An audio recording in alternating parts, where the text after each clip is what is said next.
All right, pardon the mess here. I am preparing to do some other projects here, but I did take these out.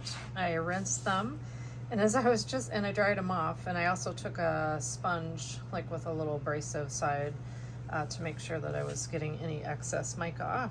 And they definitely kept color, some a little better than others, but what I did notice, they definitely color shift. So if I walk from this side, especially this panel over here on the left, and watch how these colors change depending on how you're looking at them in the light. So definitely a win so far. I probably would have taken better care to cover just a little better if I were going to do this as a project for doing some etching. But I'm going to just take a stencil, and I'll show that step here in just a bit. Apply some etching cream and then fire these again. This time is when I'll do the capping. I did not cap anything, not with any clear, not with any powder, because I remembered that whenever I do these mica pieces, I typically do a set mica firing first, and I'll share that schedule at the end of this video. But anyway, so far so good. We're gonna get this upstairs where I have all my stenciling and etching supplies and continue on. All right, so I have my pieces that I'm going to etch, and actually I'm only going to do etching on one of them. I believe I'm going to use this one. It has the prettiest of colors.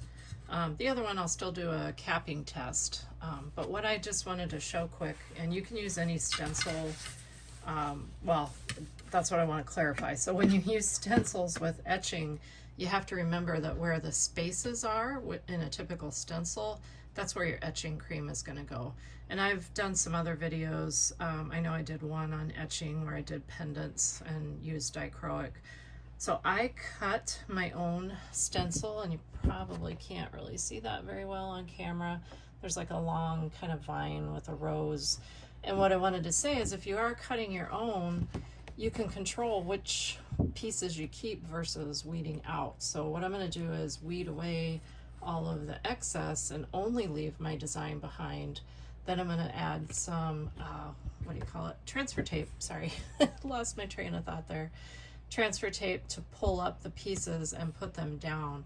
So wherever that stencil, or really reverse stencil, is laying on the glass, it will the etching cream should not take that away. So I'm going to get set up with this. I'm not going to go through the weeding and all that on camera. Again, there's other videos for that, but I am going to get this prepared and put onto my glass. Here you can see what I mean by leaving behind the part that I want to cover. Now, I did screw this up. I have a couple little dots, 3 tiny dots, and I think another one up here that I didn't get. I wasn't careful pulling off my vinyl. For the most part, it all released really well, but it also picked up a couple of my pieces I didn't want it to. For this, I don't care. Again, this is just a firing test, but I thought this would be a nice design to lay across these colors and apply the etching cream. So I'm going to get set up to do that next. Here's what I'm doing now is I'm actually peeling this. I've put my transfer tape over that design, and I'm just peeling back the paper layer, making sure that I leave some of my, or all of my stencil pieces behind, and it looks like it's doing really well. This is the, I don't always buy Cricut products for vinyls and that, but I do really like their stencil vinyl, especially working with glass. It works really well. So now I probably need to move everything down. My usually I can check my camera angle and that on my watch, and for some reason it's not loading today, so I just want to make sure I'm getting everything into view. Here we go. This is the piece that I'm going to apply the stencil to. I think I'm just gonna maybe just lay it right down the center, because I can use my other piece for purely a cap versus no cap firing or test. So now I've put it where I want it on my glass. I probably didn't do that quite right. You're supposed to kind of do a taco method where you set it down in the center. Pretty simple design here. I'm not too worried.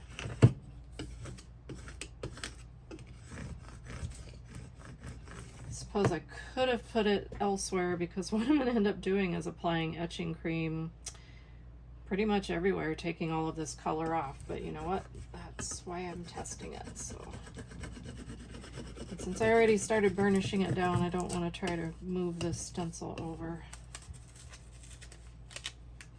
And now I'm going to try to peel my transfer tape back. This is where sometimes it's probably having a hard time sticking down to the mica. I've had this happen before. A lot of times what I do is I just use a stencil and I apply a little bit of the spray adhesive to it. Okay, so far good on this. Sorry, I know I'm probably blocking you from seeing this. Oh, picked up a leaf I didn't want to pick up. Let's see. If you do Cricut work and do weeding, these little pin tools are awesome. I think I got this from 143 Vinyl. But actually what I need is more, excuse my reach, something flat to hold this down.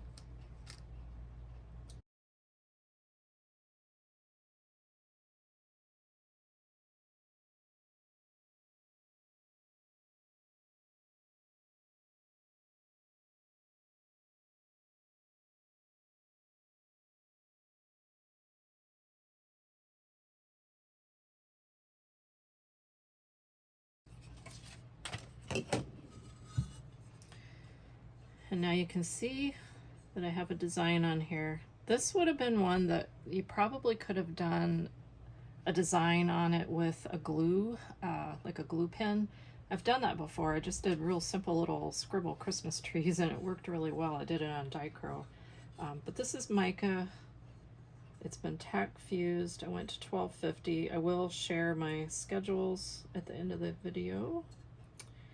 And now I think I'm ready to put down my etching cream. Just making sure that all these pieces are down as good as I can get them. Okay. This one I will be capping because that's what I do when I go through this step normally. All right, I am going to put on gloves. I don't always, I'll admit it, but etching cream is probably not good to be getting on your skin. So I've never had it on there long enough that it actually bothered me, but we'll take precautions here. You can see the mica, I wonder if you can see that on camera, came up with the paper. And it definitely washed some off because, again, it only really sticks where it fuses into the glass. But now let's try adding some etching cream. I've got Etch-All. I've also done this process using Armor Etch. I just happen to have a little bottle of Etch-All here, and I am going to shake it up. And then just get a nice liberal amount on a paintbrush and start applying it.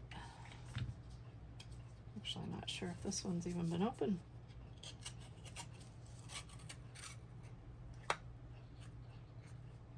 You want to be in a well-ventilated area. Ooh, this has turned brown. That worries me a little bit. I have heard it can change colors, but I know I've had that little bottle for a while, so let me grab the bottle that I last used.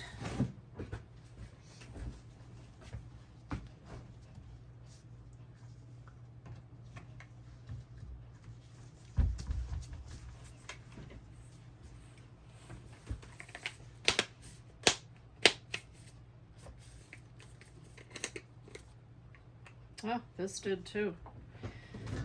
Well, we're going to find out if brown Etch-All works, because I'm pretty sure I don't recall it being brown when I used it last, but it's probably been about 1.5 years since I've used out of this bottle. So I'm going to stir it a bit.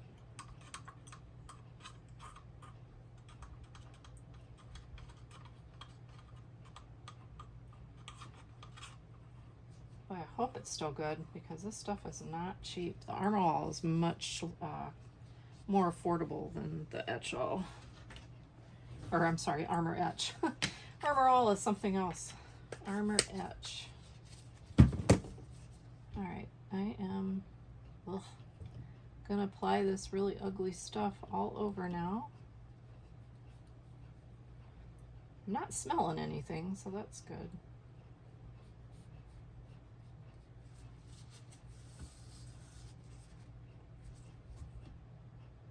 Probably could just glop some on here and brush it around.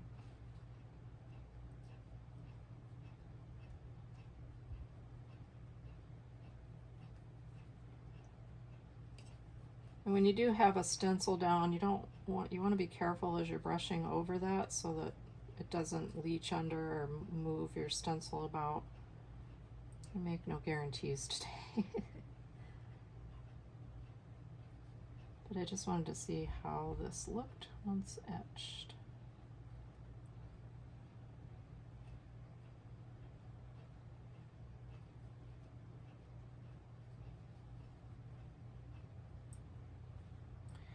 And you know, as I'm doing this, I'm almost wondering if I shouldn't just use more of a swipe method to put some down with one of my scraper edges. Of course, then I'd probably end up picking up that stencil, and I don't want to do that.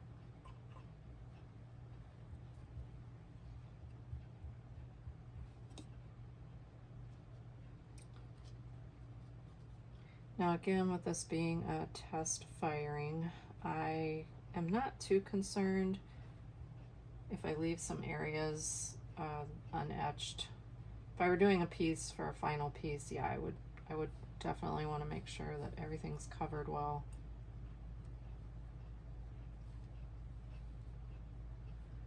And I feel like I'm seeing pieces of my stencil under here. I really hope that's not the case. I hope it's just the solution I'm seeing. But let's let this sit. I'm gonna shut the camera off. I think the last time I used this, I left it for about 15 minutes. Let's see what it says. Let cream set for 15 minutes. All right. Usually I'm very good about scraping all the excess back into the jar. The way this is looking, I'm not even making any guarantees today. I might have to reshoot this after getting some fresh, but we'll see what happens. So I'm gonna pause the camera. When I come back, we're gonna start washing this off. Okay, it's been 15 minutes. I feel like I still see the colors under there, but I am gonna go ahead and start rinsing. I do have my gloves back on.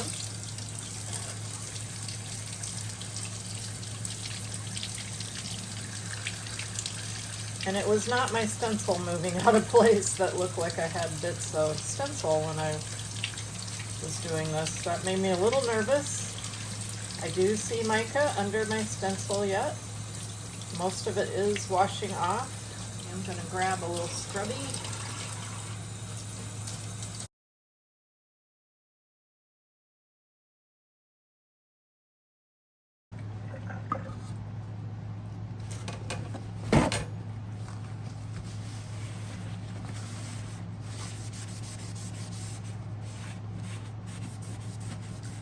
Now I may just actually take my etching cream and go back over this. In fact, I think I will. I think you can probably see there's lots of little spots that didn't quite clean up, but look where the stencil was. It definitely kept my color, and that etched quite well, aside from probably needing to leave it a bit longer for around here. So I'm gonna add a little more. 15 minutes from now, I'll wash it off, and then I'll get this guy ready to fuse by capping it with some clear.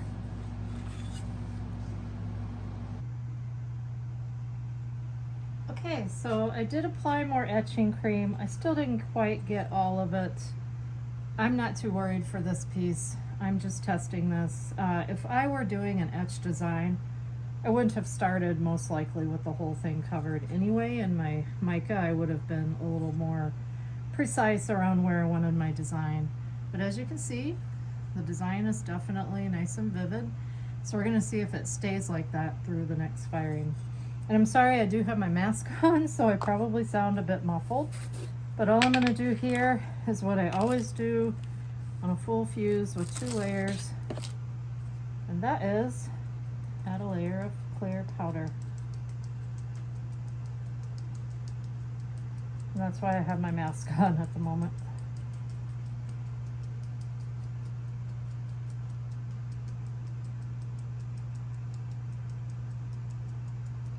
Doesn't have to be heavy. I do like to make sure it's nice and even everywhere.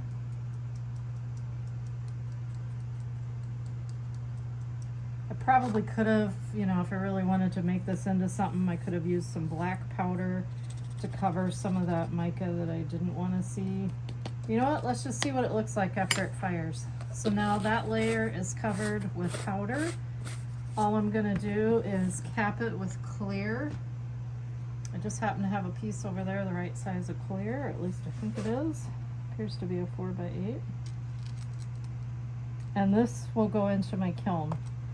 The other piece, what I'm going to do, actually let me switch spots here. So I need to put stuff away that's on my table again. I'm not going to load these into the kiln tonight because I have some other stuff I want to work on, but I'm just going to set it aside for later. I'm just going to put it on this piece of cardboard. And this one, I'm going to do half with some clear. Well, it's a little over half actually. And then I'm just going to sprinkle clear powder on the other part. And I just want to see what the colors look like simply capped. We'll see that on the etched piece, but I also want to see how it does with a little bit more color. So let me clean my glass quick.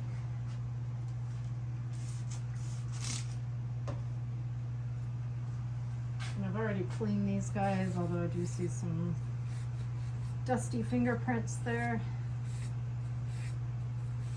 So I will clean this once more.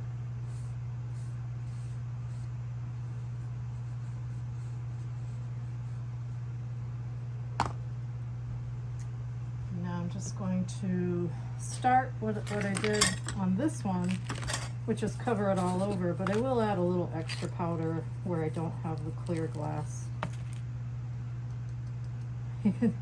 See, I bumped a couple spaces on this one as I was carrying these downstairs yesterday. I put them in the kiln. I accidentally bumped them into each other. So, didn't come out pretty. But so far it's working, so I am impressed. And now I'm going to take a partial piece of glass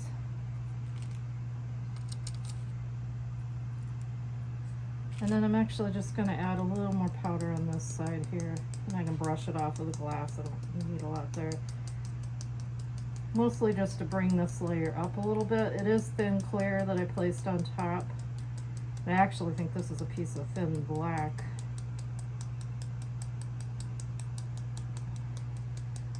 But I don't fire these quite as hot as I do most of my full fuses. I still get a nice full fuse, but I don't lose my mica that way. Or at least not in the ones that I have experimented with in the past. This one is completely new. All right, so I've got a nice layer of clear powder. I've got a strip of clear. I could brush that off, to be honest. I'm not too worried about it. I'll probably just fire it just like that.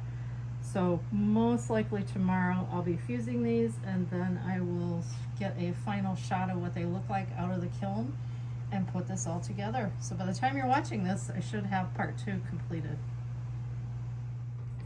Okay, so the initial firing results are in, the initial test. This is the piece that I capped half with clear and a little powder, the other half with just powder. Probably because I only went to 1370, I see more bubbles and kind of a fogginess from the clear powder, I'm thinking. Although this one really doesn't have that.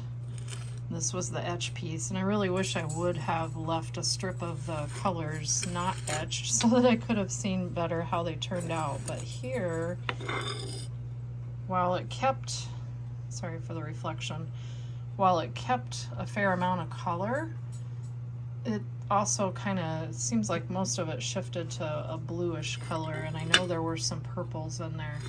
So the end result, I would say, is more testing is needed. I am going to make some small tiles, like pendant size, or probably 2-inch squares that could be cut in half. And I'm going to try it with the little bitty screens, the simple screens from Tanya AAE that I've done with etching cream. And I'm going to try it with the mica and just apply it like a stencil, basically. So more to come on this, but I wanted to wrap up this video so that I could show you what they look like. I do think there's some promise here with these micas. Some of them are a bit more muted than others, but more testing is going to be needed, and I will continue to share those results. As always, thanks for watching.